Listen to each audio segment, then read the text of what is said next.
எல்லாருக்கும் வணக்கங்க. இன்னைக்கு பிரம்மமுகூர்த்த பூஜையுடைய 2வது நாளுங்க. நான் 6:30க்கெல்லாம் நல்லபடியாக பூஜை பண்ணி முடிச்சாச்சு. பிரம்மமுகூர்த்த பூஜையில் முக்கியமாக நம்ம கடைப்பிடிக்க வேண்டிய ஒரு விஷயம் என்னென்னா நிலவு பூஜைங்க. நிலவுக்கு சாமி கும்பிட்டுட்டு அதுக்கப்புறம் தான் நம்ம உள்ள பூஜை ரூம்லேயே விளக்கேற்றணும். நிலவுக்கு சாமி கும்பிட்றது அப்படிங்கிறது இந்த அதிகாலை வேளையில் ரொம்பவே மிகச்சிறந்த பலன்களை நமக்கு கொடுக்குங்க.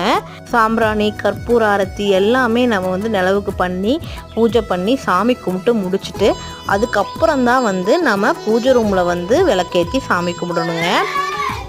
வெளியில் இருந்து உள்ளே ஏற்றிட்டு வர்றது, விளக்கேற்றிட்டு வர்றதா கரெக்டான ப்ரொசீஜராக இருக்கும். பூஜை ரூமில் ஏற்றிட்டு அதுக்கப்புறம் நீங்கள் வெளியில் போய் ஏற்றக்கூடாது.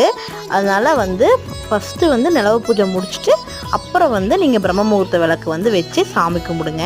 உங்கள் வேண்டுதலை ஸ்ட்ராங்காக வச்சு நீங்கள் நம்பி வேண்டுதல் பண்ணுங்கள். நிச்சயமாக நல்லதே நடக்கும்.